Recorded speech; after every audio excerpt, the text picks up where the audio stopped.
Hello बच्चों, स्वागत है आपको अपने YouTube चैनल पे। आज हम सब पढ़ेंगे वास्तविक संख्याएं, जो अपना चैप्टर नंबर 1 है। ठीक है, तो चलिए शुरू करते हैं।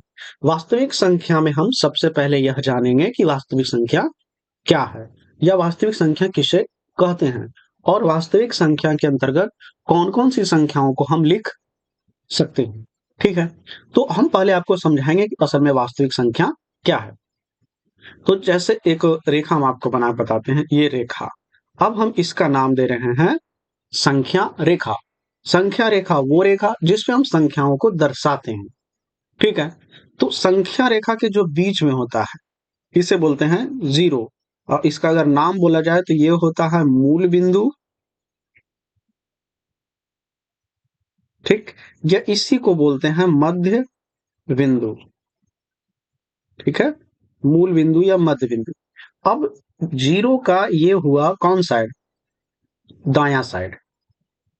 ठीक, और ये जीरो का हुआ बायां साइड। ठीक है, तो संख्या रेखा पे जीरो के दाहिने साइड लिखा जाता है चीजें प्लस में। ठीक, और बाएं साइड लिखा जाता है माइनस में। तो यहां लिखेंगे 1 2 3 4 5। इसी प्रकार से हम आगे लिख सकते हैं, क्योंकि तीर का निशान यह बताता है कि हम आगे और दूर तक इसे ले जा सकते हैं। ठीक है, यहां पर हम लिख सकते हैं -1 -2 -3 और -4। आगे और भी जा सकते हैं। ठीक है, अब इस संख्या रेखा पे जो भी नंबर आएगा उसे हम बोलेंगे वास्तविक संख्या। ठीक है, अब ध्यान से देखिए, 1 और 2 के बीच दूरी ना, जितना यहां होगा उतने ही गैप यहां होगा, और उतने ही गैप यहां होगा। आप ऐसा कभी नहीं कर सकते हैं कि यहां लिख दे 0, यहां लिख दे 1 और यहां लिख दे 2। तो भाई यहाँ का गैप देखिए और यहाँ का गैप देखिए, कोई मैचिंग मैचिंग है? नहीं। संख्या रेखा पर हर नंबर एक समान दूरी पे है। ठीक है, और संख्या रेखा पे किसी नंबर का दो चीज बताता है, एक तो उसका परिमाण बताता है और साथ में बताता है दिशा। ठीक है, और साथ दिशा तो फिजिक्स में चलेगी, और साथ में बताता है उसकी मात्रा को। ठीक है, ये चीज बताता है संख्या रेखा। अब तो जो भी नंबर संख्या रेखा पे होगा उसे बोला जाएगा वास्तविक संख्या। ठीक है, तो इसका पहला परिभाषा हम यही याद रखेंगे कि वे संख्याएं जिसे हम संख्या रेखा पे दर्शा सकते हैं उसे बोलेंगे वास्तविक संख्या। ठीक है, तो पहला परिभाषा अपना यही होगा। मतलब वैसी संख्याएं, अच्छा यहाँ आधा खा होना चाहिए, जिसे संख्या रेखा पे दर्शाया जा सकता है उसे वास्तविक संख्या कहते हैं। ठीक है, हमें नहीं लगता कि ये वाली बात समझने में आप सबको दिक्कतें आई होगी। ठीक, समझने में केवल तो कोई दिक्कत नहीं आई होगी, लेकिन हम आपके सामने दिक्कत लाएंगे। ठीक है, दिक्कत कैसे लाएंगे अभी आपको पता चल जाती है। ठीक, जैसे हम आपसे सवाल पूछे कि बताओ रे बउआ, क्या दो संख्या रेखा पर है? बिल्कुल है, हम लिखे थे दो। क्या 5 है? बिल्कुल है, हम 5 भी लिखे थे। क्या 10 होगा? बिल्कुल होगा, 5 आया है तो एक जगह 10 भी तो आएगा, नहीं कैसे आएगा? आएगा। अब एक बात बताइए, -9 क्या संख्या रेखा पे था? बिल्कुल था। अगर हम -2 गए, -3 गए, -4 गए, -5 गए, -6 गए, तो -9 भी आएगा, इसमें कौन सी बड़ी बात है? क्या -12 संख्या रेखा पे है? बिल्कुल है, जब -9 आ सकता है तो -12 भी आएगा। ठीक, लेकिन अब आपसे पूछे कि बताओ रे बउआ, क्या √3 संख्या रेखा पे था? तो अब आप बताइए, क्या √3 को आप संख्या रेखा पे देखे थे? नहीं देखे थे आप संख्या रेखा पे, हमने लिखा ही नहीं था। तो क्या ये संख्या रेखा पे है या नहीं है?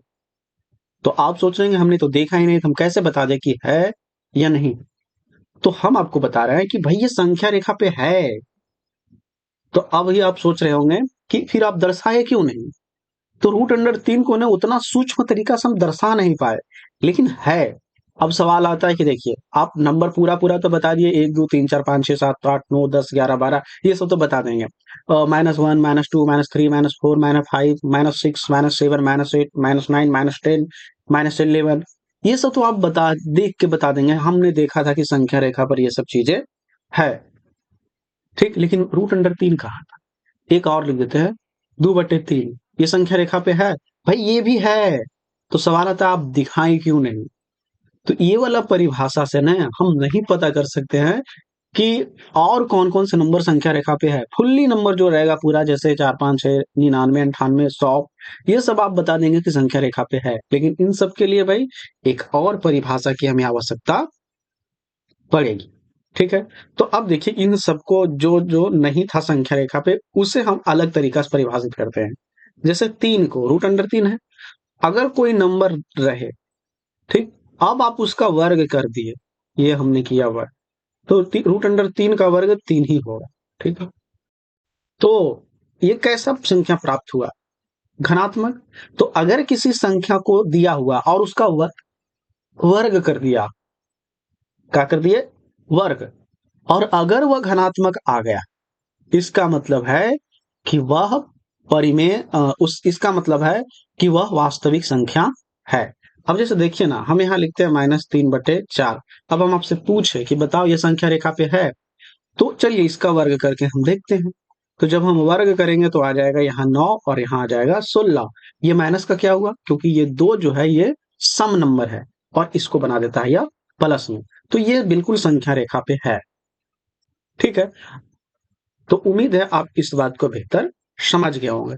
तो यहां से एक परिभाषा और ये बना सकते हैं कि वैसी संख्याएं जिसका वर्ग करने पर हमें धनात्मक संख्या प्राप्त हो, उसे हम बोलेंगे वास्तविक संख्याएं। ठीक है, उसे हम क्या बोलेंगे? वास्तविक संख्याएं। तो चलिए इसका परिभाषा भी हम आप सबको दिखाते हैं पढ़कर। लिखा हुआ वैसी संख्या जिनका वर्ग करने पे धनात्मक संख्या प्राप्त हो, उसे वास्तविक संख्याएं कहते हैं। ठीक है, तो ये दो परिभाषा वास्तविक संख्या को परिभाषित करने के लिए पर्याप्त है, और यही दो परिभाषा आप याद रखें तो ज्यादा बेहतर। ठीक है, अब वास्तविक संख्या के प्रकार की बात करते हैं, कितने प्रकार के होते हैं। तो बउआ रे, दो प्रकार के होते हैं। पहला परिमेय, ठीक, और दूसरा अपरिमेय। अपरिमेय। तो वास्तविक संख्या के प्रकार की अगर बात करें तो दो ही प्रकार के होता है, एक परिमेय और दूसरा अपरिमेय। ठीक है, तो अब हम जानेंगे कि परिमेय क्या है और अपरिमेय क्या है, लेकिन नहीं जानेंगे इतना जल्दी नहीं। पहले और कुछ संख्याओं के बारे में हम जान लेंगे, उसके बाद हम आपको बताएंगे कि परिमेय क्या है और अपरिमेय क्या है। हम ना पढ़ेंगे एज ए एक्सरसाइज के अनुसार कि एक्सरसाइज में क्या डिमांड है। ठीक है, तो चलिए एक्सरसाइज के अनुसार पढ़ना शुरू करते हैं। ठीक है, तो हम जानेंगे पहले प्राकृतिक संख्याओं के बारे में। वैसे भी आप 7वां 8वां से प्राकृतिक संख्याओं को पढ़कर आए, तो हमें नहीं लगता कि इस पे ज्यादा एक्सप्लेनेशन देने की आवश्यकता है। प्राकृतिक संख्या 1 से शुरू होती है, इसमें कौन सी बड़ी बात है? किससे सूचित होती है? 10 से, मतलब गिनती की संख्या को प्राकृतिक संख्या कहते हैं। ये आप बचपन से रट्टा मारते हैं, इसमें कोई बड़ी बात है नहीं। दूसरी संख्या बात करते हैं, पूर्ण संख्या। वैसी संख्या जिस प्राकृतिक संख्या के पहले शून्य लगा देने पर पूर्ण संख्या बन जाती है। ध्यान से अगर देखा जाए, इस जीरो को हटा दीजिए तो इतना दूर देखे तो आपको प्राकृतिक ही नजर आएगा। तो यहाँ नजर कौन आ रहा है? केवल शून्य। तो मतलब प्राकृतिक संख्या में शून्य लगा दिया, बन गया पूर्ण संख्या। यार इसे सूचित करते हैं किससे? डब्ल्यू से। इसमें कौन सी बड़ी बात है? हाँ, सवाल तो अब बनेगा कि प्राकृतिक संख्या और पूर्ण संख्या को कौन अलग कर रही है? कौन अलग कर रही है? तो ये कर रही है शून्य। तो ध्यान रखिए इसको कि प्राकृतिक और पूर्ण में कोई अलग करने वाली चीज है तो वो है शून्य। ठीक है, पूर्ण संख्या में, पूर्ण संख्या के अगर जीरो को हटा दें तो सब संख्या प्राकृत है, लेकिन प्राकृत का सभी संख्या पूर्ण संख्या। समझ में आई बात? ठीक है, अगला पूर्णांक संख्या। तो पूर्णांक संख्या हम अब देख रहे हैं चीजें जेड से शुरू होकर, नहीं, प्राकृतिक तो पूर्ण संख्या में आप देख रहे हैं कि माइनस से शुरू होकर शून्य होते हुए चीजें कहाँ जा रही है? धनात्मक तक। ठीक है, इसे सूचित करते हैं जेड से, क्योंकि इसके बारे में जेहलिन नामक वैज्ञानिक ने बताए थे। जेड से सूचित करते हैं या आई से भी सूचित करते हैं, कोई बड़ी बात नहीं है। ठीक है, तो अपने प्राकृत जाना, पूर्ण जाना और पूर्णांक को जाना। ठीक है, यही ना कुछ बातें हम आपको बताते हैं। बताओ दो कैसा संख्या? प्राकृत है, पूर्ण है, पूर्णांक है। तो भाई ये प्राकृत भी है, पूर्ण भी है, पूर्णांक भी है। देखिए ना, दो है ना सब जगह। ठीक है, बताइए 12। प्राकृत है, पूर्ण है, पूर्णांक है, तीनों है भाई। 12 प्राकृत में भी आएगा, पूर्ण भी आएगा, पूर्णांक में भी आएगा। जीरो कैसे संख्या? तो जीरो दो ही है, पूर्ण में आ रहा है एक और एक पूर्णांक में आ रहा है, तो ये दो है, ये तीनों था, ये भी तीनों था। अब हम लिख देते हैं -3, तो ये केवल एक है, वो कौन है? पूर्णांक। तो समझ में आना चाहिए। जैसे हम 0.3 लिखे, अब बताओ प्राकृत है, पूर्ण है, पूर्णांक है, तो कुछ नहीं है ये। क्या इस प्रकार के नंबर प्राकृत, पूर्ण और पूर्णांक में आया है? नहीं आया, तो भाई इसके बारे में बात ही मत कर, नहीं करना। प्राकृत, पूर्ण और पूर्णांक में पूरा पूरा नंबर आता है, ऐसे आधा अधूरा नहीं, दशमलव, बट्टा, ठीक है, इस तरह से आड़े टेढ़े नंबर नहीं आता है। अगला 4/3 लिख दिया, अब आपसे पूछे बताइए प्राकृत है, पूर्ण है, पूर्णांक है, क्या है? कुछ नहीं है ये। ठीक है, प्राकृत, पूर्णांक और पूर्ण ये सब कुछ नहीं, क्योंकि इस तरह का नंबर प्राकृत, पूर्ण, पूर्णांक में है ही नहीं, तो हटाइए सबको। ठीक है, तो उम्मीद है आप सवाल का जवाब भी थोड़ा बहुत देना सीख है। आगे बढ़ते हैं। पूर्णांक की अगर बात करें तो पूर्णांक होते हैं 3 प्रकार के, हम यहाँ लिखना भूल गए हैं। पूर्णांक होते हैं 3 प्रकार के। धनात्मक पूर्णांक, अगर जीरो के बाद देखा जाए, जीरो के दायां साइड, देख पा रहे हैं यहाँ पे, तो जीरो के दायां साइड जितना भी है सबके सब घनात्मक पूर्णांक है। अब असल में घनात्मक पूर्णांक अगर ठीक-ठाक देखा जाए तो घनात्मक पूर्णांक एक प्राकृत संख्या ही है, मतलब प्राकृत संख्या ही घनात्मक पूर्णांक है। ठीक। अगला ध्यान से देखा जाए, ऋणात्मक पूर्णांक। ऋणात्मक पूर्णांक आप देख रहे हैं, जीरो से बायां साइड वाला हिस्सा सब ऋणात्मक में है, तो सबके सब ऋणात्मक पूर्णांक हुआ। ठीक है। अगला तीसरा, शून्य। शून्य ना तो धनात्मक है ना तो ऋणात्मक है, लेकिन ये पूर्णांक है, इस बात का आप ध्यान रखेंगे। तो पूर्णांक संख्या 3 प्रकार के, धनात्मक पूर्णांक, ऋणात्मक पूर्णांक और शून्य पूर्णांक। हमें नहीं लगता कोई अभी तकलीफ की बात है, उम्मीद है आप नोट भी कर रहे हैं। ठीक है। अगला, किसी पूर्णांक को सम या विषम बताना। पूर्णांक में अभी हमने क्या लिया था कि चीजें माइनस से शुरू हो रही थी, -3, -2, -1, 0, 1, 2, 3, डॉट डॉट डॉट। ठीक। तो ये सब पूर्णांक है। तो इसमें सम पूर्णांक और विषम पूर्णांक जो बताएंगे ना, हम इस सब को नहीं बताएंगे, ऋणात्मक पूर्णांक को नहीं बताएंगे, हम बताएंगे यहां से। ठीक है, जीरो को भी लेके बताएंगे। ठीक है, ऋणात्मक पूर्णांक और धनात्मक पूर्णांक में। ठीक है, तो हम जो ऋणात्मक पूर्णांक और धनात्मक पूर्णांक बताएंगे, वो हम बताएंगे जीरो से, जीरो से दाहिने हिस्सा में। अब ध्यान से देखिए, सबसे अगर सम की बात करें तो सम वो होता है, सम के बारे में पहले लिख देते हैं, दो से विभाज्य, दो से विभाज्य। ठीक। एक विषम की बात कर ले, विषम, दो से विभाज्य नहीं, दो से विभाज्य नहीं है। आप लोग की भाषा में बोले तो जो दो से कटे वह सम, जो दो से नहीं कटे वो भी सम। ठीक है। अच्छा, ये भी परिभाषा, कोई बात नहीं, काट पीट में भी मजा आता है। ठीक है। अब इस नंबर में देखिए, यहाँ दो से दो कटेगा, बिल्कुल कटेगा। तो अब ने अब बताना रहेगा, तो एगो को छोड़ के एगो बता दीजिए। चार बिल्कुल दो से कटेगा। ठीक, इसके अगला नंबर होगा छो, ये भी दो से कटेगा। सात नहीं कटेगा। फिर इससे एक अगला होगा 8। अब यहाँ आइए थोड़ा सा इधर, एगो छोड़ के फिर आगे बढ़िए, जीरो। क्या जीरो सम है? बिल्कुल है, दो से कटेगा। ठीक है, तो जीरो को हम सम के अंतर्गत रखेंगे। ठीक है, तो अब सम और विषम की बात करते हैं, सवाल यहाँ लेते हैं।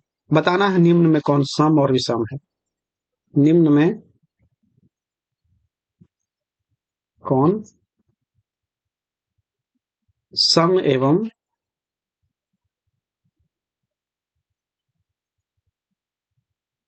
विषम है। ठीक। पहला,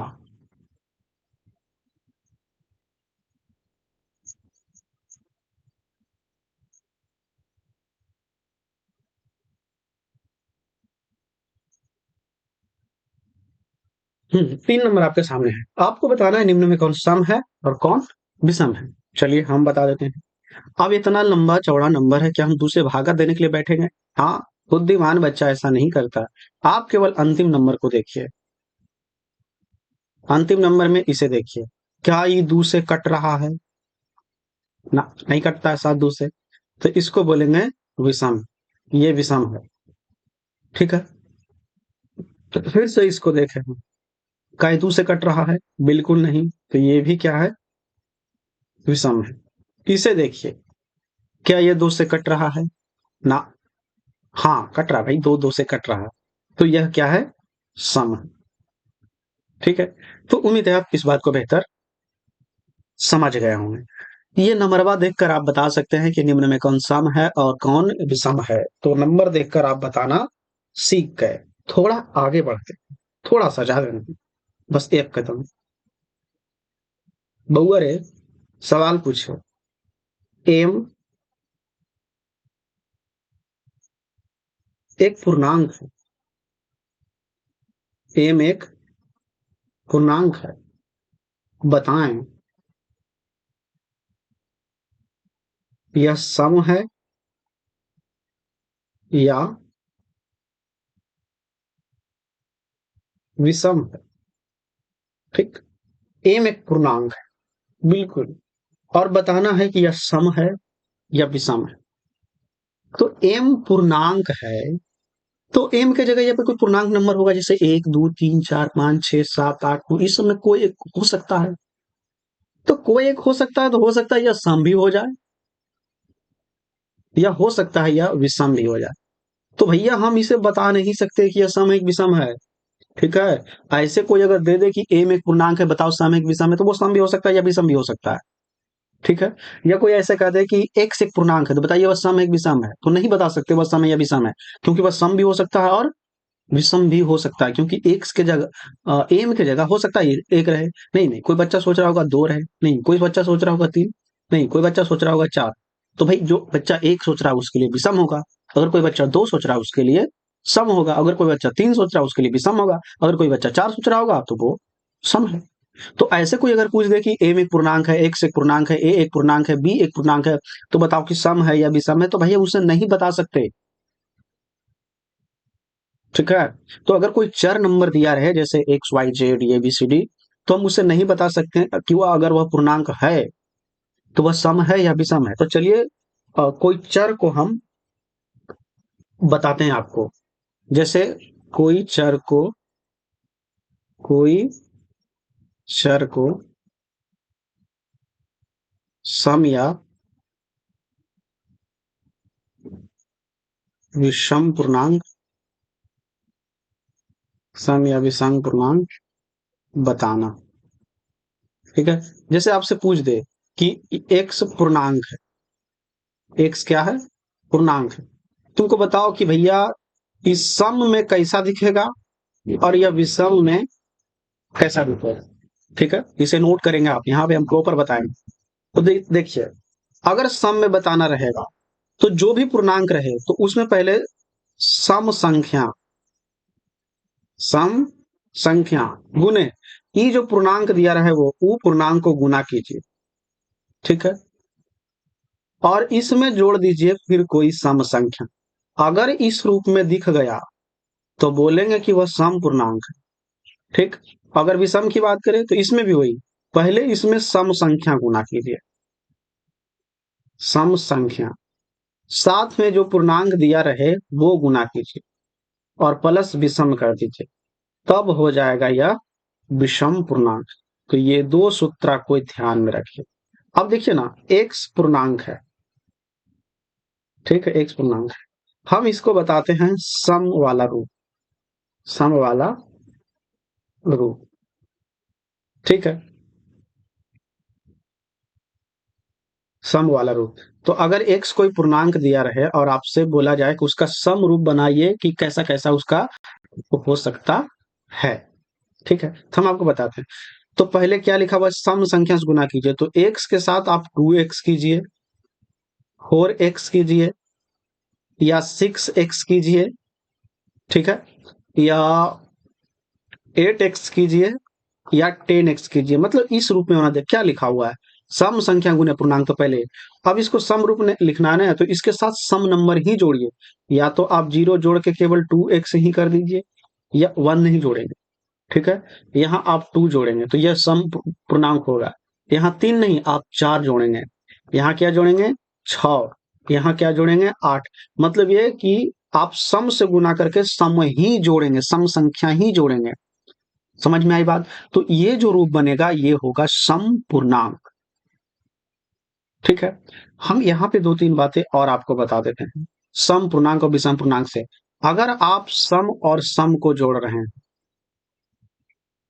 तब तो आपको सम ही प्राप्त होगा, और अगर आप विषम प्लस विषम जोड़ रहे हैं तब भी आपको प्राप्त होगा सम ही। क्या प्राप्त होगा? सम ही।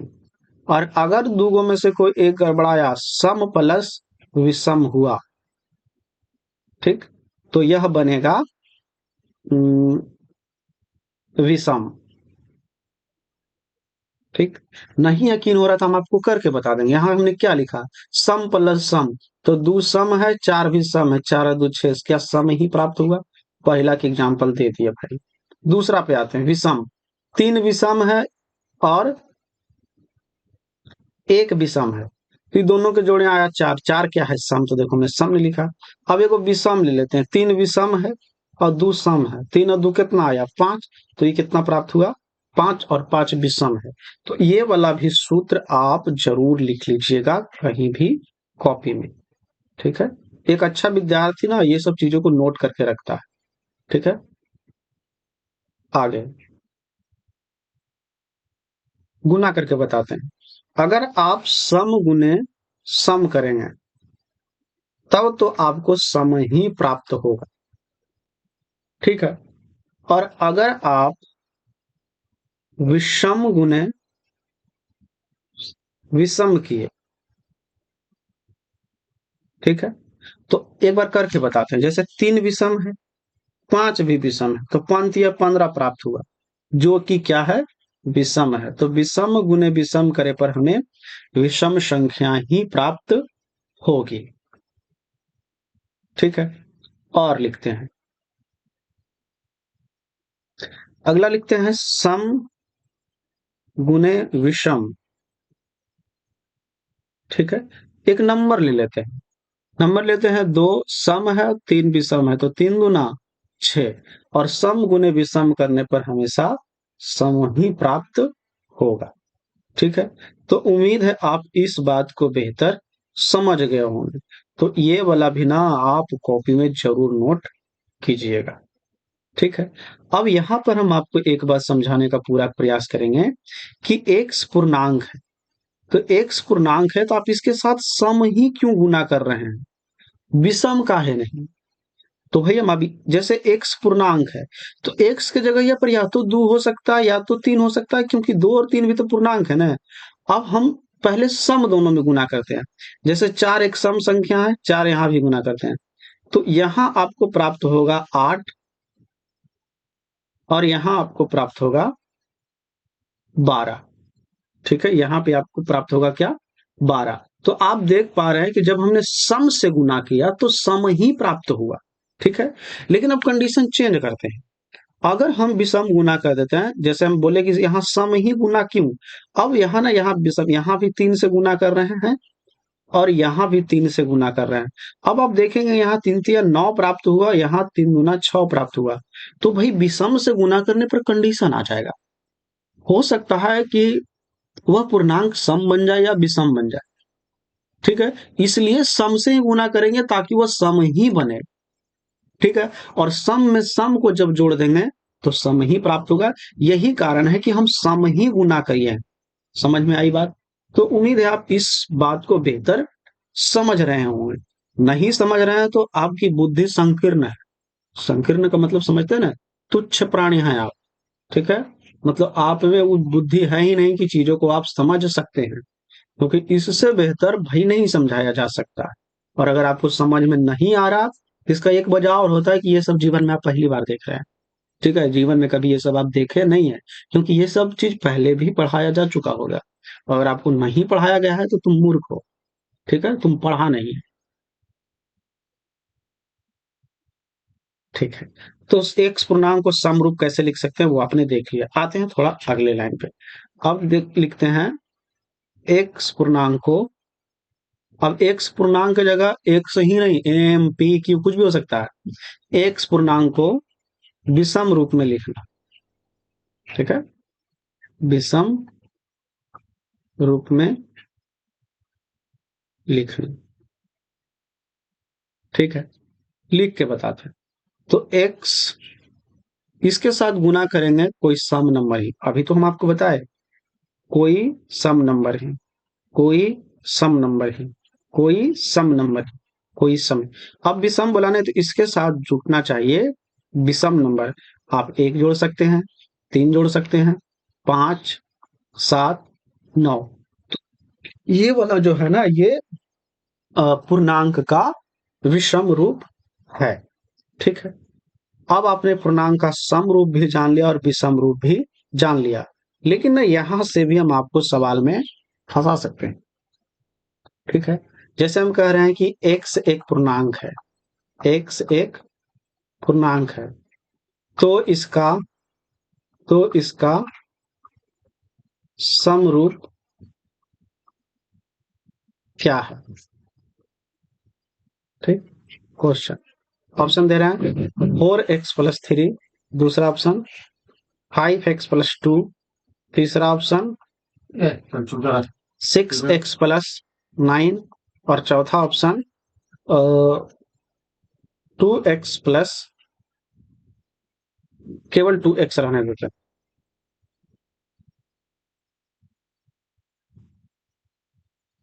ठीक है, अब आप देखिए इस ऑप्शन में, हम आपको बताए थे ना जो पूर्णांक दिया रहे, पहले देखिए वह सम से गुना है या नहीं। तो यहाँ बिल्कुल सम से गुना है, यहाँ नहीं है, तो इस ऑप्शन को देखेंगे भी नहीं।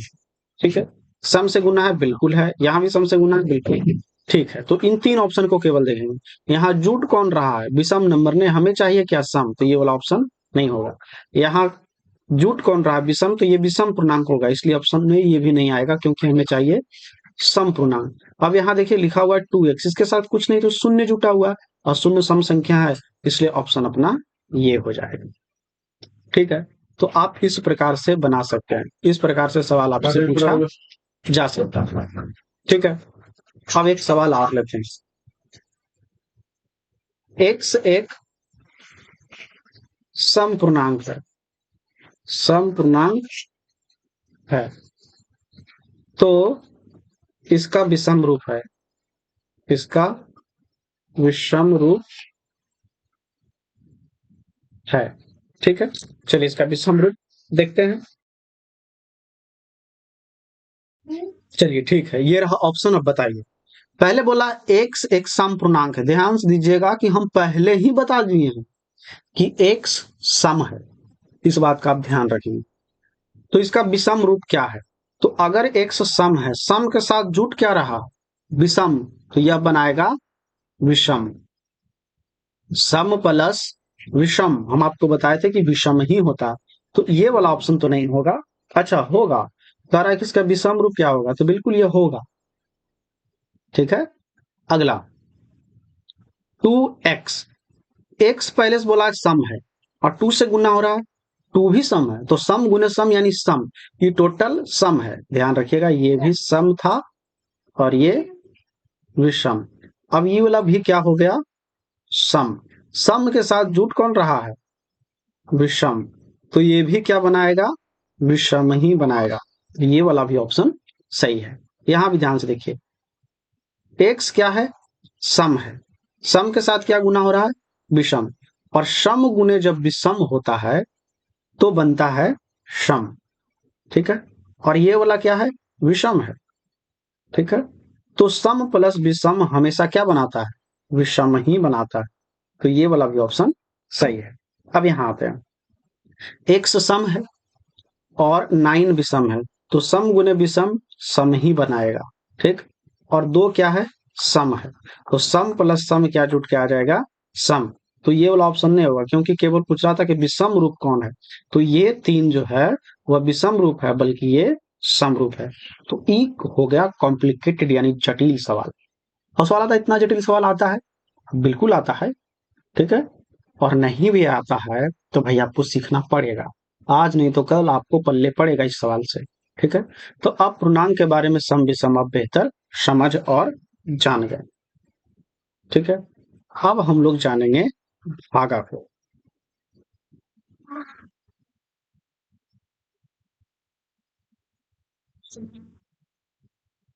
ये अब बैठ के उन्हें हमारे वीडियो एडिट कर देंगे, ठीक नहीं, और चैनल पे अपलोड कर देंगे।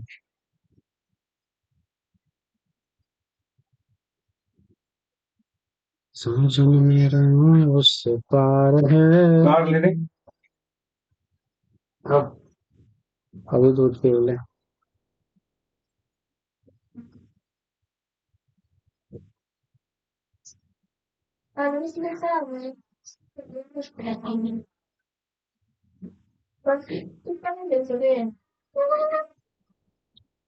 ठीक है, तो अब हम सब देखेंगे भागा। भागा आप सब बचपन से पढ़ते आए हैं। भागा में कौन दिक्कत आपको नहीं होना चाहिए। लिखते हैं, ये जो बीच वाला नंबरवा होता है इसे बोलते हैं भाज्य, इसको बोलते हैं भागफल। ठीक, और इसको बोलते हैं भाजक। ठीक, भाजक। और नीचे कट छट कर जो बचता है उसे बोलते हैं शेषफल। ठीक है, अब ना ये चारों में भाजक, भाज्य और भागफल, ये चारों में एक संबंध है एक शेषफल में। ठीक, क्या होता है इन सब में बड़ा यही भाज्य महोदय जो है ना, वो बड़ा है किस किस से, भाजक से, भागफल से, और साथ में शेषफल से। तो ये बात भी आप ध्यान रखिएगा, ऐसे डब्बा बना बना के लिख लीजिएगा। ठीक है। हम्म, हम आपको बताए थे तीनों में एक संबंध है, वो संबंध आपको लिख के बताते हैं। भाज्य बराबर भाजक गुने भागफल प्लस शेष। ठीक, तो एक सूत्र ये वाला ध्यान में रखिएगा। दो मोटी मोटी बातें आपको हम बताएं। ठीक, अब कुछ अब आपको एग्जाम्पल लेके और हम बताने का प्रयास करेंगे। ठीक है, थोड़ा भागा में स्टैंडर्ड लेवल जाएंगे। हम भागा दे रहे हैं 4/13। तो लगाइए 4×3 = 12, यहाँ से फलाया 1।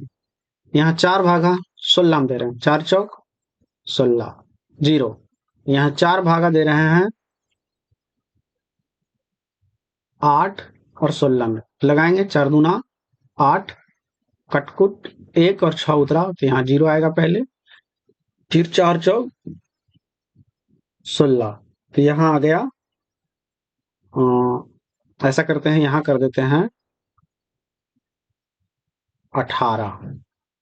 ठीक, यहाँ आ जाएगा 18, 4×4 = 16, यहाँ 2 आया शेष। ठीक, पहला भागा, दूसरा भागा, तीसरा भागा। ठीक, अब यहाँ से हम कुछ लिखने का प्रयास करते हैं। शेषफल ये वाला, तो हमने भाज्य के साथ तीनों का संबंध बता दिया, भाजक, भागफल और शेषफल के साथ। अब ध्यान से देखिए ना किसको, आप देखिए भाजक को और एक देखिए भागफल को। पहले यही दोनों महोदय को देखते हैं। आप क्या देख पा रहे हैं, आप देख पा रहे हैं कि एक स्थिति ऐसा है कि भाजक और भागफल बराबर है, ध्यान से देखिए यहाँ, है ना।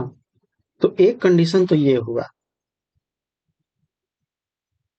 ठीक, दूसरा कंडीशन यहाँ देखिए, पहला वाला में भाजक जो है वो भागफल से बड़ा है।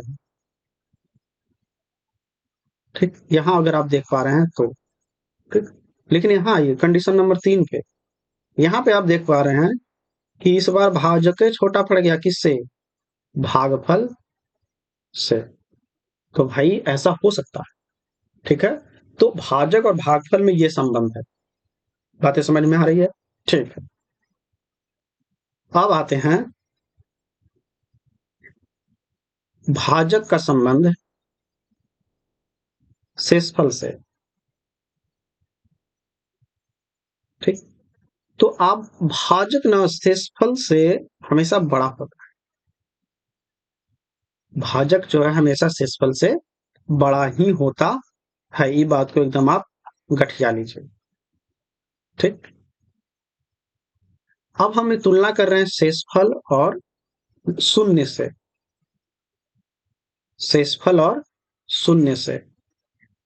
यहां ध्यान से देखिए, कभी कभी ऐसा स्थिति आया है कि शेषफल ना शून्य से ज्यादा है, जैसे यहाँ 1 आया है, यहाँ 2 आया है। ठीक, लेकिन कभी कभी ऐसा है कि शेषफल जो है शून्य के बराबर है, तो शेषफल शून्य के बराबर भी होता है। ठीक, या शून्य से बड़ा भी होता है। समझ में आई बात? तो एक कंडीशन ये है। अब हम आपको ना ऐसे करते हैं, शून्य, शेषफल और भाजक, तीन में संबंध बनाते हैं। हम अभी आपको बताया कि शेषफल और शून्य एक दूसरे से, और शेषफल या तो बड़ा हो सकता है शून्य से या बराबर हो सकता है, लेकिन शेषफल से हमेशा बड़ा होगा कौन? भाजक। तो ये वाला कंडीशन भी आप ध्यान में रखेंगे। समझ में आई बात? ठीक। तो आपको इतना तामझाम ध्यान में रखना पड़ेगा। अगर आप एक भागा जानते हैं तो अगर एक बार पढ़ लेंगे तो भाई याद ही रहेगा, नहीं याद रहेगा तो आप बनाकर भी चीजों को देख सकते हैं। ठीक है, तो ये कुछ भागा का कंडीशन है जो आपने बिल्कुल देख लिया। ठीक है, और बचपन में भागा से ऐसे पूछा जा सकता था कि 4 से भागा लगाए 33 में। ठीक है, तो 8 चौके 32 कटा, शेषफल एक आया, तब से पूछता था बता रहे बबुआ भाज्य बराबर, तो लिख देते थे 33, भाजक बराबर, तो आप लिखते थे 4 क्योंकि 4 से भागा पड़ रहा है। आपसे पूछता था भागफल बराबर, तो आप लिखे 8, फिर आपसे शेषफल पूछा जाता था तो आप लिखते थे 1। ठीक, तो ये बचपन की सवालें थी तो समझ में आ गया, तो थोड़ा सा हम आगे ले गए हैं इस स्तर पे। ठीक है, तो उम्मीद है आप यहां तक की बात को बेहतर समझ लिए होंगे।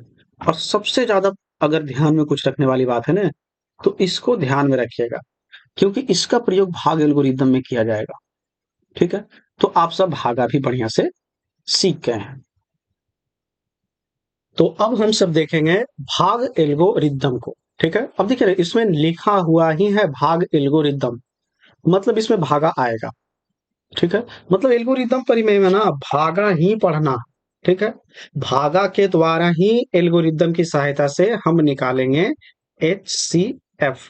मतलब ये कि एल्गोरिदम परिमेय से HCF ही निकाला जाता है, केवल और केवल HCF, बात खत्म। ठीक है, तो पहले ना इसका एक परिभाषा देख लीजिए। परिभाषा में ये लिखा हुआ, ऐसे गणित में परिभाषाओं का ज्यादा मान्यता है नहीं, बस आपको कंसेप्ट पता होना चाहिए, यही बड़ी बात है। ठीक है, लिखा हुआ गणित में भाग एल्गोरिदम एक महत्वपूर्ण नियम है जो भाज्य, भाजक, भागफल और शेषफल के बीच संबंध दर्शाता है, मतलब संबंधों को बताता है। और इसे मुख्य रूप से यूक्लिड विभाजन प्रमेयिका के रूप में भी जाना जाता है। मतलब ये कि भाग एल्गोरिदम को यूक्लिड विभाजन प्रमेयिका भी बोला जाता है। इसका एक नाम और है, इसका एक नाम और है भाग लेमा। ठीक है, इसका एक नाम और क्या है? भाग लेमा। चलिए, अब इसमें ना पहले चीजों को सब करते हैं, क्योंकि हम लिख कर काफी गंदा कर देते हैं। ठीक है, ये रहा। तो इसके अंतर्गत कुछ बातें और है जो लिखना पड़ेगा। पहला पॉइंट इसमें HCF निकाला जाता है, HCF निकाला जाता है। ठीक है, मतलब ये अगर आपसे कोई पूछे कि भाग एल्गोरिदम या यूक्लिड विभाजन प्रमेय का से क्या निकाला जाता है, भाई HCF निकाला जाता है। ठीक है, अब बात करते हैं सूत्र पे कि सूत्र क्या होता है। तो सूत्र होता है A बराबर BQ प्लस R। तो अगर इस सूत्र को थोड़ा गौर से देखा जाए, ठीक है, थोड़ा देखिए इसको वैज्ञानिक जैसे, तो तुम ध्यान से देखो तो ये लिखा हुआ है भाज्य बराबर भाजक गुने भागफल प्लस शेष। बिल्कुल सेम लक्षण दिख रहा है एल्गोरिदम परिमेय में। अगर आप ध्यान से देखें तो ये भाजक है, ये भागफल है, और ये असल में शेषफल है, और ये अपना भाज्य है। ठीक है, अब हम आपको जो संबंध बताए थे ना वो संबंध याद रखिएगा, R 0 और यहाँ B में संबंध बताएंगे। ठीक है, ये तो ये वाला संबंध भी आप याद रखेंगे। आप जब जब एल्गोरिदम प्रमेय का सूत्र लिखेंगे, जैसे A बराबर BQ प्लस R, तो उसके बगलवा में ये वाला जरूर लिखिएगा। एक अच्छा विद्यार्थी इसे जरूर लिखता है।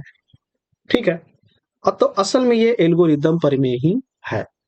ठीक है, अब ध्यान से देखिए इसमें इससे कैसे निकलता है HCF, हम उस पे बात करेंगे।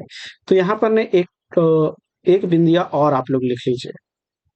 ठीक है, जब आर बराबर जीरो हो, जब आर बराबर जीरो हो तो बी ही एच सी एफ यानी मॉस सा होता है। ठीक है, जब आर बराबर रहेगा जीरो तब बी जो होगा वही एच सी एफ होगा यानी अपना आंसर होगा। ठीक है, तो एक पॉइंट और लिख देते हैं इसमें, यह केवल यह केवल दो संख्या पे ही लागू होता है, दो संख्या पे ही लागू होता है। मतलब ये है कि HCF जो है, मतलब एल्गोरिदम प्रमेय जो है, ये ना केवल दो संख्या के लिए मान होता है। दो संख्या मतलब 12 और 18, ये दुए, ऐसा नहीं है कि आप 12 18 और 36 तीन को के कहिएगा कि एल्गोरिदम प्रमेय लगाकर HCF निकाल दीजिए, तो भाई तीन पे संभव नहीं है, ये दो नंबर पे ही संभव है। तो उम्मीद है इस बात को आप समझ गए होंगे, हम आपको निकाल के बताएंगे तो आप बखूबी समझ जाएंगे। ठीक है, तो चलिए, अब ये था थ्योरी पार्ट जिसे आप याद रखेंगे। ठीक है, तो इसे तो आप याद रखेंगे। अब आते हैं सवाल पे कि सवाल किस प्रकार से आता है। ठीक है, चलिए पढ़ते हैं सवाल की तरफ। सवाल लेते हैं यहाँ, क्वेश्चन 12 और 18 का HCF निकालें। ठीक है, बोला गया कि 12 और 18 का HCF निकालें, बिल्कुल निकालेंगे। ठीक है, तो जब इस तरह से दिया जाए तो आप ऐसा ना कि बचपन में पढ़े ना 12 और 18 का HCF, ऐसे दो डंडा मारे और पढ़ना शुरू किए भागा जैसा, 12 एकम 12, यहाँ 6, फिर यहाँ 12 उतारे और 6 दूना 12, और यहाँ लिख दिए HCF। इस 12 को कौन उड़ाया अंतिम में? 6, तो HCF बराबर 6 आंसर। ठीक है, अब तक जो ज्ञान आप प्राप्त किए हैं उसके लिए यह बिल्कुल 100% सही है, ये कोई गलत बात है नहीं। ठीक है, अब आते हैं कहाँ पे, हम निकालेंगे एल्गोरिदम प्रमेय से HCF। कोशिश कीजिए कि एक ही बार में आप सीख जाएं, दोबारा मैथ लेने की आवश्यकता है नहीं। तो ये जो दो नंबर दिया जा रहा था ना, तो इसमें पहले आपको एक को ए मानेंगे और एक को बी मानेंगे। ठीक है, तो जो बड़का रहेगा उसको आप ए मानिएगा, जो छोटका रहेगा उसको मानिएगा बी। मतलब ये कि बड़ा नंबर को ए मानना है और छोटकू नंबर को मानना है बी। जब आप इतना कर लेंगे तब तब आप एक लाइन लिखेंगे, लिखेंगे भाग लेमा से। हम आपको बताए थे ना, भाग एल्गोरिदम को भाग लेमा भी बोला जाता है। ठीक है, अब एल्गोरिदम बड़ा है तो हम नहीं लिखे, भाग लेमा छोटा है इसलिए हम इसको छोटा लेंगे। ठीक है,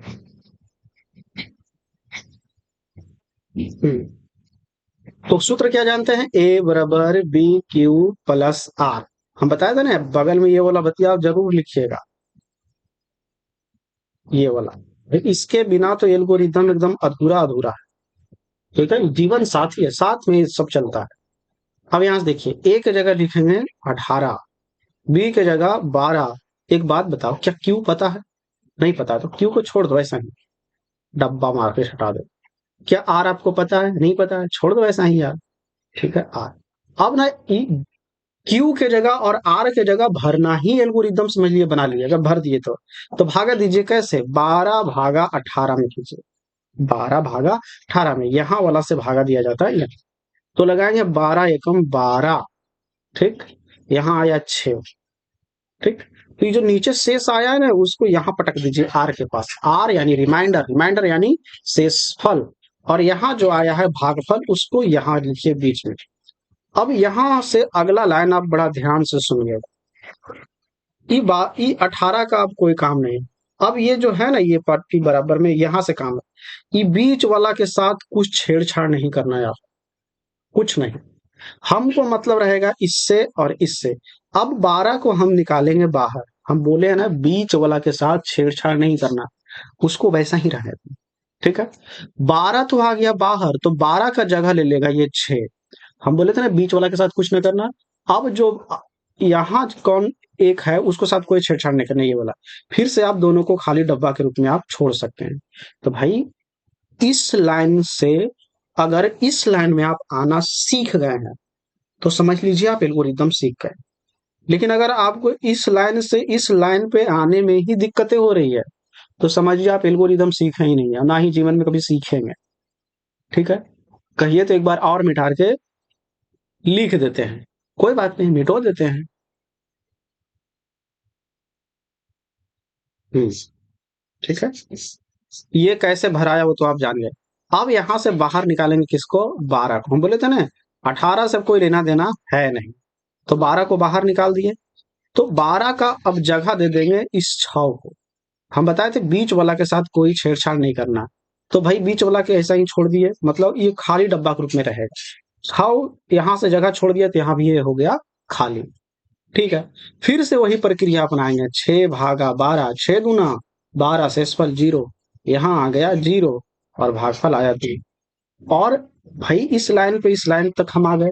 अब आपको ये तब तक बढ़ते रहना है जब तक कि यहाँ 0 ना आ जाए। 0 आ जाए तो थोड़ा थमिए, मतलब ठहरिए। ठीक है, हम आपको थोड़ा सा बैक ले चलते हैं पीछे। क्या बताए थे कि आर जब 0 हो जाए तो बी ही होता है HCF। अब आते हैं यहाँ, आर हो गया 0 तो बी कौन है? यही तो है, ए बराबर बी क्यू प्लस आर, तो बी ये है, यही ना है। तो यहां से लिखेंगे HCF ऑफ कौन कौन है? 18 और 12। भाई अब 18 और 12 का ये सिर्फ निकाल रहे हैं ना, बराबर कौन होगा HCF? 6। ये हो जाएगा अपना उत्तर। हमें नहीं लगता भाई कि दोबारा समझाने की आवश्यकता है, लेकिन फिर भी हम आपकी आत्म संतुष्टि के लिए एक दूसरा मैथ लेकर बताते हैं। क्वेश्चन सवाल है 12 नहीं 12 एवं 35 का HCF निकाले। ठीक है, अगर आप बना बनाए देखना चाहते हैं तो देखिए, लेकिन अगर आप खुद से बनाना चाहते हैं तो वीडियो को पॉज करिए, मतलब रोकिए, उसके बाद बनाइए। ठीक है, तो ए बराबर आपको मानना है और बी बराबर, तो ए बराबर 35 हो जाएगा और बी बराबर 12, क्योंकि हम आपको बताए थे बड़ा नंबर को ए बोलना, छोटा नंबर को बी। ठीक है, भाग लेमा से, भाग लेमा से। ठीक है, क्या जानते हैं? ए बराबर बी क्यू प्लस आर, साथ में क्या जानते हैं? 0 less than equal to, less than, हाँ, आर। ठीक है, R less than 0 equal to, शायद इसको ऐसे पढ़ते हैं ये। अब जैसे भी पढ़ते हैं आप मतलब समझते हैं। ठीक है, ये वाली बात लिखेंगे। अब ए के सामने लिखेंगे 35, बी के सामने लिखेंगे 12, गुने क्यू पता है? बिल्कुल नहीं पता। आर पता है? बिल्कुल नहीं पता। कैसे भराएगा? पता है, 12 से भागा देंगे किसमें? 35 में। 12 दूना 24, 12 तिया 36, 2 मरतबे काम हो जाएगा, 12 दूना 24। घटाते हैं, यहाँ एक आएगा, यहाँ एक, शेषफल आया 11 और भागफल आया 2। ठीक, अगली प्रक्रिया पता है? अगला लाइन पे जाना ही बड़ी बात है। 12 बाहर निकला, 12 का जगह लिया 11, बाकी फिर से दोनों डब्बा हो गया खाली। फिर से भरेंगे, 12 भागा 11, 11 भागा 12 में, 11 एकम 11, यहाँ एक शेषफल आया, शेषफल 1, यानी यहाँ 1 भरेंगे, और भागफल की जगह भी 1 ही आया है, तो यहाँ भी भरेंगे 1।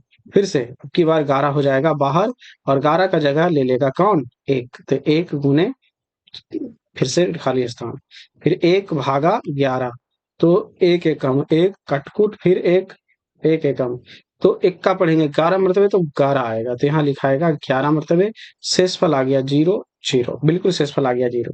तो शेषफल जब 0 आ गए, ठहरिए, शेषफल जब 0 आ जाए तो बी है अपना ये, तो बी ही होता है HCF, तो लिखेंगे HCF ऑफ 35 एंड 12, इसका आंसर होगा 1। ये हो जाएगा अपना उत्तर। तो उम्मीद है आप ना एल्गोरिदम से HCF निकालना सीख गए, इसमें कोई तामझाम वाली बात है नहीं। आते हैं किताब की सवाल पे। प्रश्नावली 1.1, ये NCERT है।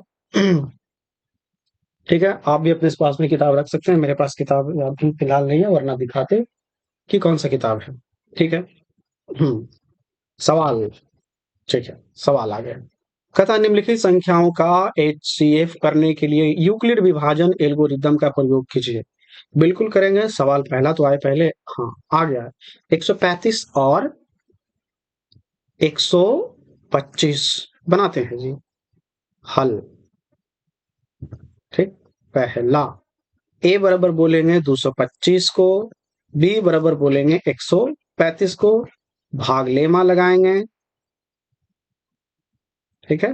भाग लेमा से क्या जानते हैं, ए बराबर बी क्यू प्लस आर, यहां से लिखेंगे 0 और ये, ठीक। तो यहां से हम लिख सकते हैं ए की जगह 225 बराबर 135 गुने खाली स्थान प्लस खाली स्थान भरते हैं। 135 से भागा देंगे 225 में, एक मरतबे लगाएंगे 135, 5 में से 5 गया 0, 12 में से 3 गया 9, ये कटकुट, ठीक है। तो शेषफल आया 90 और भागफल आया यहाँ पे 1। 135 को बाहर करेंगे इस बार, और 135 का जगह देंगे किसको, 90 को, गुने बाकी फिर से 2 स्थान खाली, ठीक है। अब 90 भागा देंगे 135 में, तो एक मरतबे लगेंगे, लगेगा 90, 5 में से 0 गया 5, और 12, 9 में से 13 में से 9 गया 4, ठीक। तो शेषफल आया 45 और भागफल आया 1, ठीक है। आगे और इंक चेंज कर देते हैं थोड़ा। अब आ गया 90 यहाँ आ जाएगा, और 90 का जगह ले लेगा 45 गुने फिर से खाली स्थान। अगर यहाँ आपको नहीं दिख रहा है तो हम आपको बता दें कि यहाँ लिखा हुआ है 45, ठीक। अब देते हैं 45 भागा 90 में, तो 45 दूना 90 आप सब बेहतर जानते हैं, यहाँ जीरो तो जीरो आ गया, 45 दूना 90 लग, ठीक है। भागा तो आप सब देना जानते ही होंगे, इसमें कोई शक वाली बात है नहीं।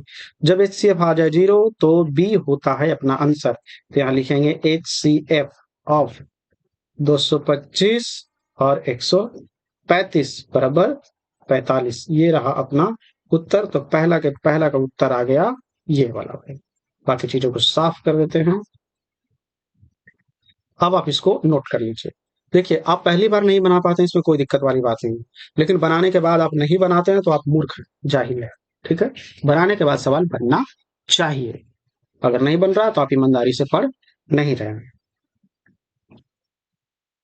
सवाल नंबर दूसरा, अच्छा 196 और 38 0, 38 22 0 है। चलिए इसको मिटो देते हैं और अगले सवाल की तरफ बढ़ जाते हैं। हम्म तो हल, ठीक। ए बराबर कितना मानेंगे, 38 22 0, ठीक।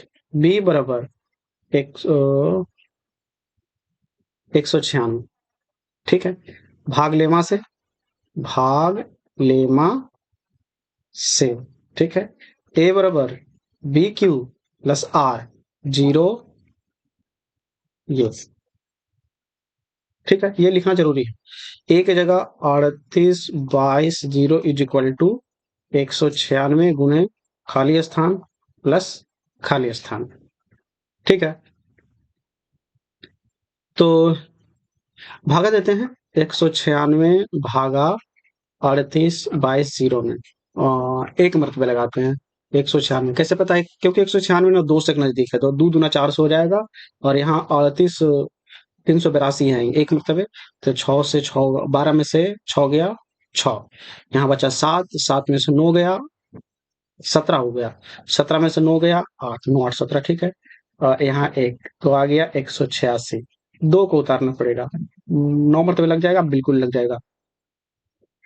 9 से लगाएंगे तो 6 9 54 हाथ में रहा 5, 9 9 81 और 5 86 हाथ में रहा 8, और 9 8 17, ठीक है। यहाँ जाएगा 8 4 12, यहाँ बचा 5, 9 6 15, ठीक है। 7 में 7 गया 0, 1 में से 1 गया 0, अब 0 बचा ले यहाँ, 5 मरतबे देखते हैं, 5 6 5 30 हाथ में रहा, 6 5 30 हाथ में रहा 3, 9 5 45 और 3 48 हाथ में रहा 4, और 5 4 9, बिल्कुल कट गया, ठीक है। तो ये कटा 195 में है, बड़ा बड़ा लिख देते हैं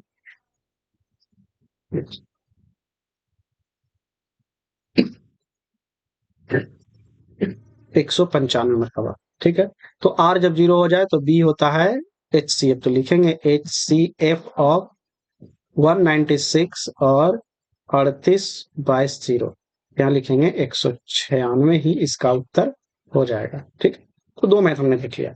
तीसरा, तीसरा नंबर है 867 और 225, ठीक है। बनाते हैं जी, इसको मिटा देते हैं। आप लोग भी ना भागा दिया कीजिएगा बगल में ही, ठीक है। भागा देने से आपकी बुद्धि बढ़ेगी। यहां से ए बराबर तीसरा है, ए बराबर 867, बी बराबर 255। ये तो बताए हैं कि बड़ा वाला का ए, छोटा वाला का बी। भाग लेमा से, भाग लेमा से ध्यान से लिखेंगे ए बराबर बी क्यू प्लस आर, और साथ में ये लिखना जरूरी है कि जीरो जो है वह, मतलब आर जो है वह जीरो के बराबर या जीरो से बड़ा होता है, और आर से बड़ा होता है बी। ये वाली बात, ठीक। इसको हिंदी में बोलना हम जानते हैं, इंग्लिश में बड़ा दिक्कत होता है, तो छोड़ो। यहाँ लिखेंगे 867 बराबर 255, ठीक, गुने क्यू नहीं पता और आर भी नहीं पता, ठीक है। नहीं पता है तो भागा देंगे, उसमें क्या है। 867 चार मरतबे देखते हैं। 4 × 5 = 20, साथ में रहा 2, 4 × 5 = 2 भाई, साथ में रहा 2, 4 × 2 = 8 और 2 × 10, बहुत ज्यादा हो गया भाई। 4 से मामला सेट नहीं हुआ। आते हैं 3 से। 3 से लगाएंगे, 3 × 5 = 15, 5 हाथ में रहा 1, 3 × 5 = 15, 16 6 हाथ में रहा 1, और 3 दूना 6 1 7, मामला फिट 2। और यहाँ आया कितना, 0, और यहाँ 1, 102। मतलब शेषफल आया 102 और भागफल आया 3, ठीक है।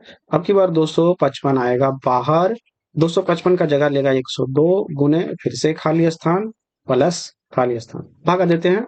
102 भागा 255, 2 मरतबे लगाएंगे 204 हो जाएगा, 2 मरतबे 204, ठीक है, 2 मरतबे हो जाएगा काम। 200,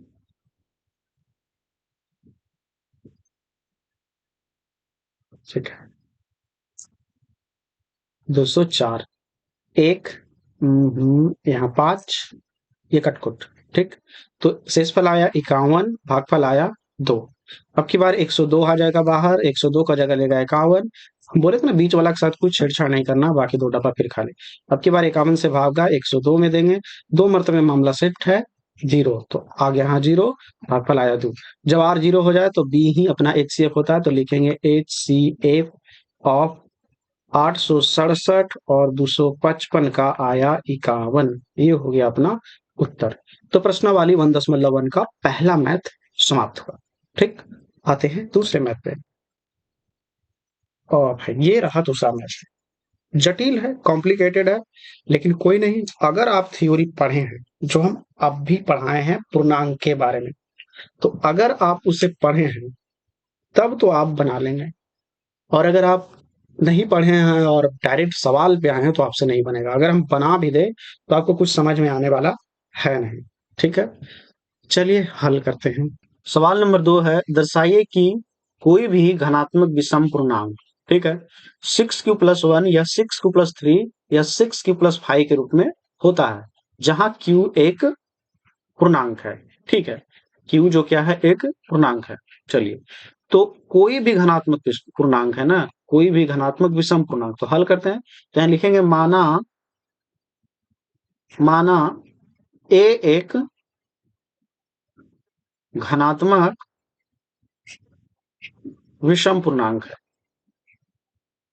विषम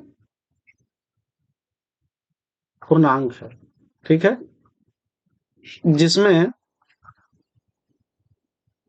b बराबर 6 है, ठीक। हमको कैसे पता चला कि b बराबर 6 है, क्योंकि ध्यान से देखेंगे तो ये लिखा हुआ है a बराबर, आप पढ़े ना, a बराबर बी क्यू प्लस आर। तो ध्यान से देखिए तो a B Q plus R के रूप में है, इसीलिए यहां से हम बोले कि b बराबर कितना है, 6, ठीक है। तो ये वाली बात आप बिल्कुल समझ गए। तो b बराबर जब 6 आया तो हम एल्गोरिदम प्रमेय से क्या जानते हैं, a बराबर बी क्यू प्लस आर, ठीक। अब आर की जगह ध्यान से देखिए, 1 है, 3 है और 5 है, लेकिन हम यहाँ बताएंगे, पहले लिख देते हैं ये वाला, आर या तो 0 से बड़ा या बराबर, ये और बी से छोटा होता है, ठीक है, ये वाली बात लिखेंगे। अब ना आर को आप क्राइटेरिया होगा, बी से छोटा ही रखेंगे तो आर से बड़ा होगा 6, मतलब ये कि आर बराबर हम रखेंगे 0 1 2 3 4 5 और बस 5 तक ही। ठीक है, अब यहां से एक एक मान को रखना शुरू करते हैं। a बराबर r बराबर 0। ठीक है, यहां से a बराबर हो जाएगा 6q प्लस 0, मतलब ये हो जाएगा 6q। हमने a को बोला है कि धनात्मक विषम पूर्णांक है। ठीक है, लेकिन ये 6q, 6 तो एक सम संख्या है। ठीक है, और q एक पूर्णांक है। ठीक है, लेकिन ध्यान से देखिए, ये सम के साथ गुना हो गया तो ये तो कैसा पूर्णांक बना दिया, सम। अब लेते हैं r बराबर 1। ठीक, यहां से a बराबर हो जाएगा 6q प्लस 1। ठीक है, अब ध्यान से देखिए, ये तो सम है इतना दूर, अभी तो हम आपको बताए इसके साथ क्या जुट रहा है, विषम, तो ये बनाएगा विषम, विषम ही, तो ये विषम पूर्णांक हुआ। ठीक है, अब r बराबर लेते हैं 2, तो यहां से a बराबर हो जाएगा 6q प्लस 2। अब 6q प्लस 2 कैसा है पूर्णांक है, ये सम है, क्योंकि ये वाला सम है, इसमें सम जुट रहा है, इसलिए सम ही होगा। ठीक है, अब लेते हैं r बराबर 3, यहाँ से लिखेंगे a बराबर 6q प्लस 3, जो कि कैसा है, एक विषम पूर्णांक है। क्यों विषम है, क्योंकि अभी तो बताए हम कि ये वाला सम है, सम के साथ जुट रहा विषम, इसलिए विषम ही होगा। अब r बराबर लेते हैं 4। ठीक, तो a बराबर हो जाएगा 6q प्लस 4। अब 6q तो सम है, क्योंकि हम यहाँ आपको बताए हैं, और ये सम के साथ सम जुट रहा, इसलिए बनाएगा सम।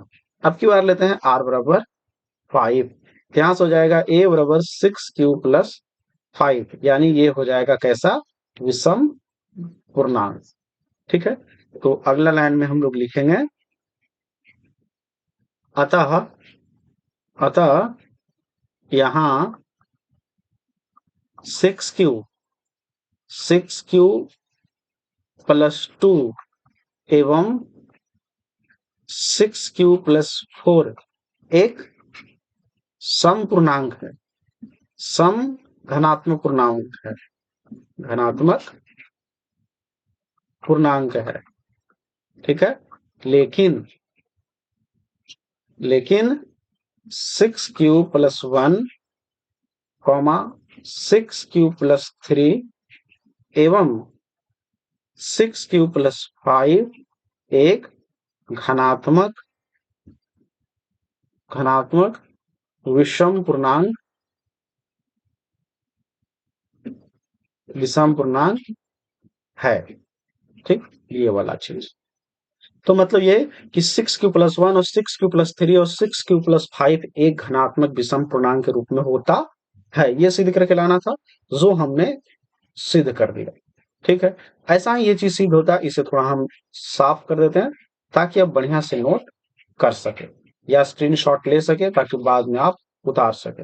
तो उम्मीद है आप इस मैथ को बेहतर सीख गए हैं। ठीक है, अब आते हैं अगले मैथ की तरफ, आते हैं दूसरे नंबर सवाल पे। कहता है किसी परेड में किसी परेड में 616 सदस्यों वाली एक सेना की आर्मी टुकड़ी है। कुल सेना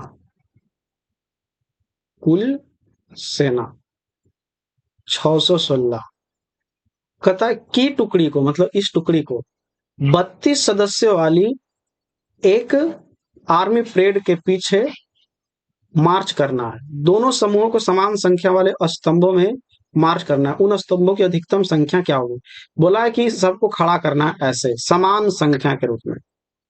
ठीक है, तो कह रहा है समान, तो ये जो खड़ा करेंगे ना तो कई लाइन बनेगा। ठीक है, तो इसके लिए निकाला जाता है HCF, क्योंकि HCF ही बताता है कि सब में समान हो। ठीक है, तो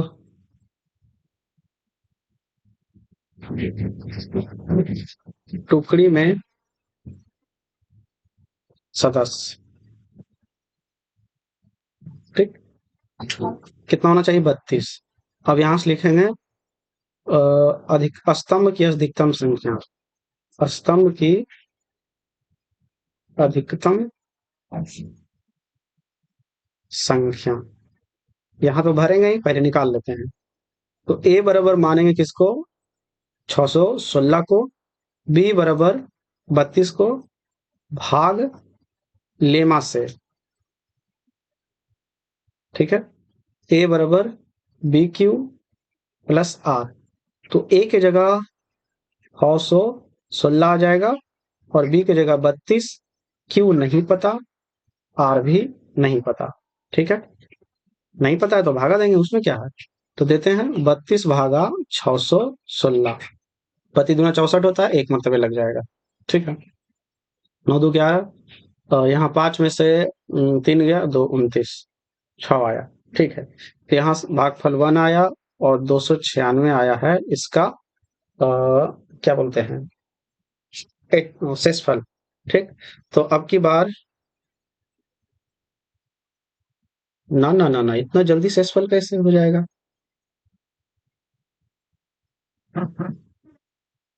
ठीक है, और लगेगा, तो क्या मरतबे लगाएं, 32 दहे 320, 320 माइनस अगर 32 किया जाए, क्या प्राप्त होता है, 8 और 8 3 11 और यहाँ 2। ठीक है, 32 सते करते हैं, 7 मतलब 7 दूनी 14, 4 हाथ में रहा, एक और 7 21 और एक 22, 224। सही है, 7 दूनी 14, 4 हाथ में रहा, एक और 7 21 एक 5। ठीक है, 32 अठी करते हैं, 8 दूनी 16 हाथ में रहा, एक 8 3 24 और एक 25, 256। ठीक है, 32 नमा करते हैं, 9 दूनी 18 का 8 हाथ में रहा, एक 9 3 27 और एक 28। लग जाएगा भाई, 9 मतलब 288। ठीक है, चीजों को साफ भी कर देते हैं, इतना गंदा अच्छा नहीं लगता। ठीक है, तो यहाँ आ जाएगा 8 8 16 जीरो और यहाँ जीरो, तो शेषफल आया भाई 8 और ये आया 19।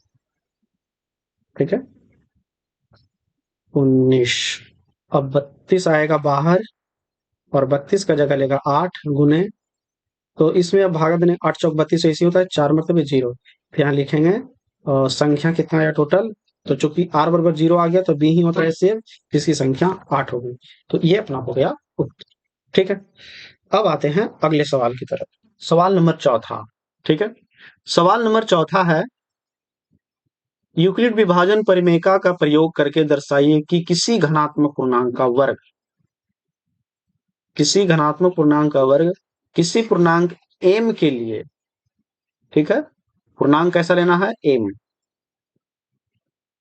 3m या 3m के रूप में होता है। ठीक है, तो यहां लिखते हैं अ, माना माना a घनात्मक पूर्णांक के लिए, a घनात्मक पूर्णांक के लिए b बराबर 3 है।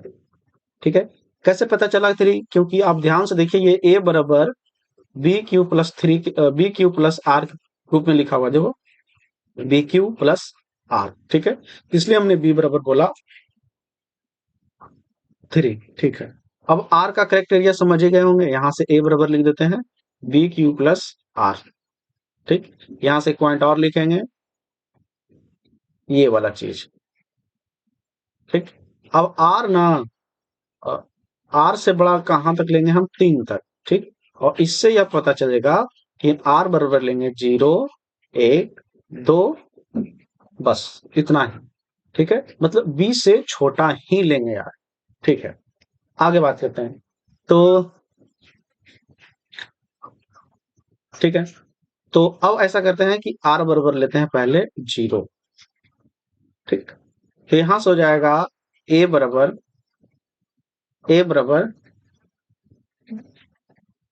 3q+0। ठीक, अब चूंकि वर्ग करने बोला है, तो वर्ग करने पर यहां हो जाएगा a² बराबर 3q का स्क्वायर, तो a² बराबर हो जाएगा 9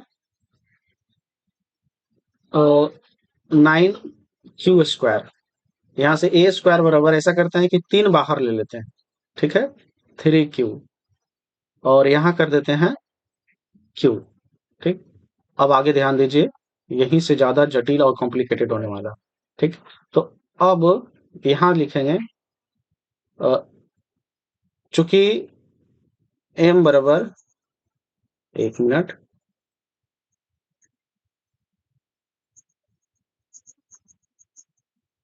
किताब में ना पहले बोल दिया है कि पूर्णांक आपको क्या लेना है, m, हम पूर्णांक q लेके चले हैं। ठीक है, क्योंकि b का मान तो ले ही लिए हैं, तो q लेके पूर्णांक चले, तो हम ऐसा करते हैं कि m बराबर कर देते हैं q स्क्वायर, ये लाइन को हटा देते हैं। ठीक है, एक मिनट, हम तो 3 कॉमन लिए ही ना, और 3 कॉमन लिए भी है तो हम 3 को छोड़ दिए, यहाँ 3, तो m बराबर हम ले रहे हैं q इंटू 3q, मतलब q इंटू 3q की जगह हम क्या रखेंगे, m, इसलिए a स्क्वायर बराबर, चूंकि ये वाला, तो a स्क्वायर बराबर आ जाएगा 3 और इसके जगह पर m, तो ये हो जाएगा पहला। ठीक है, सिद्ध हो गया ये। अब ना ध्यान से देखिए, यहाँ 3m+1 है, तो हम अब की बार r बराबर लेंगे 1। ठीक, तो यहां से हो जाएगा a बराबर 3q+1। अब चूंकि वर्ग करना है तो इधर भी वर्ग होगा। ठीक, 3q+1 का स्क्वायर, यहाँ ए स्क्वायर बराबर हो जाएगा 9a, 9q square plus 6q और प्लस 1। ठीक, तो ए स्क्वायर बराबर हो जाएगा, यहां से हम कॉमन ले लेते हैं कितना, 3 के, तो यहाँ आ जाएगा 3q के ले लेते हैं, यहाँ आ जाएगा 3q+2। ठीक, और प्लस 1। अब ऐसा करते हैं, चूंकि m बराबर, पहले बोला कि पूर्णांक को आपको क्या लेना है, m, यहां से लिख देते हैं q, m बराबर, m बराबर, m बराबर q, ये q है, q इंटू 3a+2। ठीक है, तो अगला हम स्लाइड में चले जाते हैं।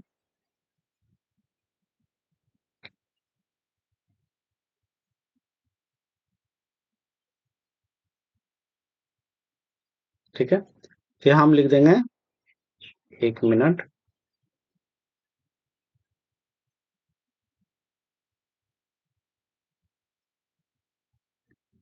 ठीक है, तो हमने लिख दिया m बराबर 3q, हमने लिखा है m बराबर, क्या लिखे भाई, इधर आते हैं थोड़ा बैक, q इंटू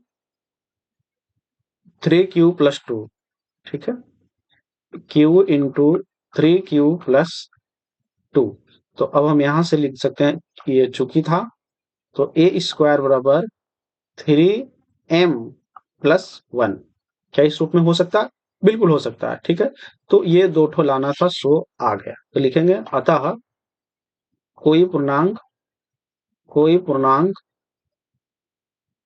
कोई पूर्णांक m के लिए, m के लिए 3m या 3m+1 के वर्ग रूप में, वर्ग रूप में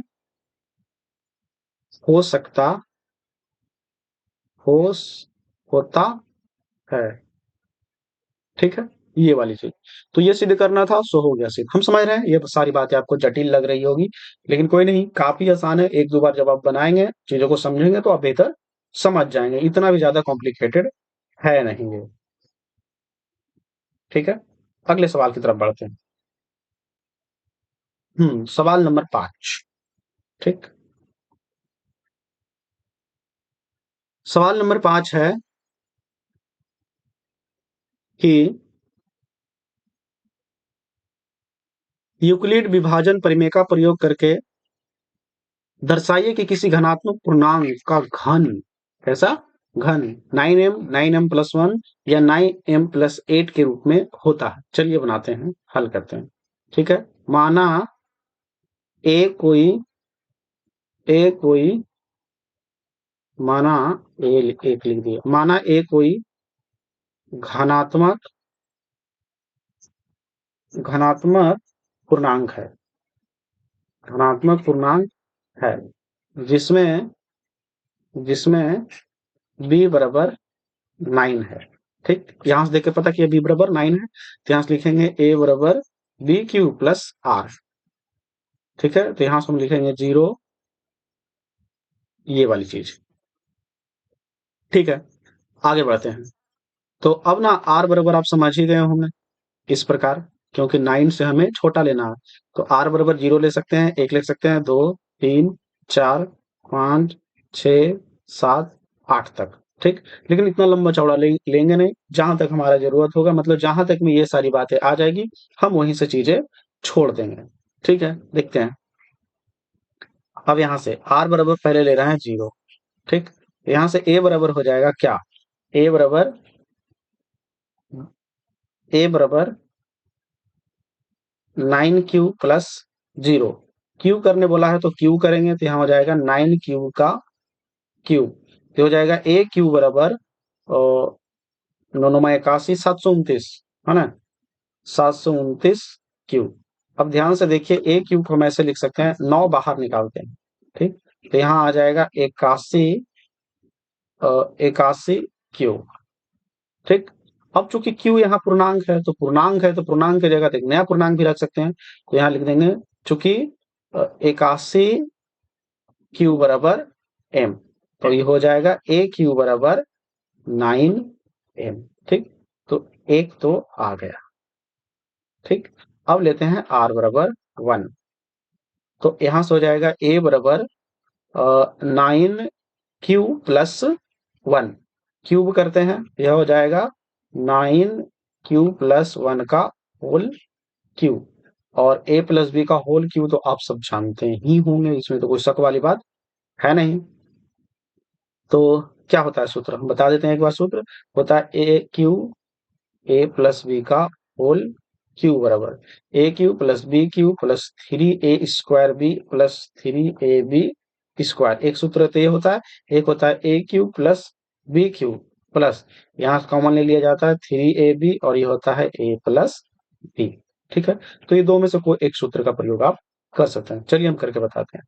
तो ए क्यू यानी 9 के क्यू मतलब 729। ठीक है, 729 a क्यू। ठीक है, उसके बाद बी के जगह कितना, बी के पहले हम इसको ला देते हैं, किसको, ये 3a है ना, प्लस 3a। अच्छा, ये वाला सूत्र आप प्रयोग करते हैं, 3ab स्क्वायर, ज्यादा सुविधा रहेगा। ठीक है, तो 3ab स्क्वायर यानी 9 क्यू का स्क्वायर, फिर गुने 1 प्लस, तो यहाँ हो जाएगा 3a यानी 9 क्यू प्लस 1 का, नहीं, इंटू 1 का स्क्वायर प्लस 1 का क्यूब। ठीक है, आगे बढ़ते हैं। तो आ गया ए क्यू बराबर 729 क्यूब प्लस, पीछे आते हैं, और ये हो जाएगा 9 9 81, 81 तिया 81 तिया 243। ठीक है, 243 क्यू स्क्वायर प्लस, अगला है 9 तिया 27। ठीक है, यहाँ हो जाएगा 27 क्यूब और प्लस 1, 1 का क्यूब 1 ही होता है। तो उम्मीद है आप इस बात को बेहतर समझ रहे होंगे। नहीं समझ रहे तो कोई बात नहीं, वीडियो को रोकिए, लिखिए और समझिए। यहाँ ध्यान दीजिए ए क्यूब। अब यहाँ से यहाँ तक की चीजों को देखिए, क्या कॉमन लिया जा सकता है। ठीक है, तो ऐसा करते हैं कि हम कॉमन ले रहे हैं 9 का। 9 ही कॉमन क्यों ले रहे हैं, क्योंकि बी में 9 ही है। ठीक है, तो यहाँ 9 कॉमन लेंगे, तो यहाँ हो जाएगा 81 क्यूब, और यहाँ हो जाएगा 9 से भागा देंगे 243, कितना आएगा 243, 9 दूना 18, 9 तिया 27, 2 मरतबे लगेगा 18, 8 7 9, अच्छा आएगा 27 और क्यू स्क्वायर प्लस, यहाँ आ जाएगा 3 क्यू और ये प्लस 1। ठीक है, अब यहाँ से पूर्णांक मान सकते हैं, क्योंकि m पूर्णांक लेना है, तो लिखेंगे m बराबर 81 एक क्यू का cube plus 27 cube square plus 3 cube, अतः इसलिए ए क्यू बराबर लिख देंगे 9m प्लस 1, जो कि इस रूप में लाना था, सो हमने ला दिया। ठीक है। अब की बार r बराबर लेना है, तो यहाँ से a बराबर हो जाएगा 9 क्यूब प्लस 2। क्यूब करने के लिए बोला है, घन करने पर, घन करने पर, ठीक। तो यहाँ a क्यूब बराबर हो जाएगा 9 क्यूब प्लस 3 का 2 का क्यूब। चलिए तो सूत्र के अनुसार करते हैं। a क्यूब यानी 729 क्यूब का क्यूब प्लस होता है 3a² यानी 9 क्यूब का square into 2 plus 3a b का स्क्वायर यानी 2 का स्क्वायर और प्लस b क्यूब। ठीक है, यहां से आ जाएगा a क्यूब बराबर 729 क्यूब प्लस, यहाँ आ जाएगा 9 81, मतलब 81 गुने 6, 6 अठछक 48 यानी 486। ठीक है, क्यूब स्क्वायर। अगला प्लस, यहाँ दो दूना 4 हो जाएगा, 4 4 तिया 12, 2 गुना 4, 4 तिया 12 और बरनमा तल से, ठीक है, क्यूब और प्लस 2 का क्यूब 8। ठीक है, आगे बढ़ते, यहां से आ गया a क्यूब बराबर कितना आया है 729 486, 729 प्लस 486 प्लस 108 और प्लस 8। ठीक है, 9 कॉमन लेंगे, ठीक, दोनों में 9 ही कॉमन क्यों लेंगे, क्योंकि 9m के रूप में है ना, इसलिए 9 कॉमन लेंगे तो यहाँ आ जाएगा 81। ठीक है, यहाँ पर अगर 9 कॉमन लेंगे तो 9 से भागा देंगे जरा 48 6 में, तो ये आ जाएगा 9 पच्चे 45, 3 6 4 9 36 यानी आएगा 54 क्यूब। ठीक, 9 से भागा देंगे तो बरनमा अठोत्तर से, ठीक है, और प्लस 8। ठीक है, यहाँ तक की बात आप बेहतर समझ गए। अब यहाँ लिख देंगे m बराबर, क्योंकि m पूर्णांक लेके चला है, तो 81 क्यूब का cube plus 54 cube square plus 12 cube. ठीक है, लिख देंगे, इसलिए a क्यूब बराबर 9m प्लस 8। ठीक है, 8 तो है ही अभी, इस रूप में हो सकता है। तो यहाँ लिख देंगे अतः, अतः कोई घनात्मक पूर्णांक, कोई कोई घनात्मक पूर्णांक का घन 3m 3m प्लस 1 या 3m प्लस 8 के रूप में हो सकता, नहीं हो सकता, क्या रूप में होता है। ठीक है, तो उम्मीद है आप इस बात को बेहतर समझ गए होंगे। और कोई सवाल है? नहीं, अब सवाल नहीं। ठीक है, अब आप सब सारे सवालों का हल देखिए। अब आपका काम है कि इन सब पर आप प्रैक्टिस जितना कर सकते हैं कीजिए, ताकि आप भी बनाना सीख जाएं। ठीक है, तो मिलते हैं एक नई वीडियो लेक्चर में, तब तक के लिए जय हिंद।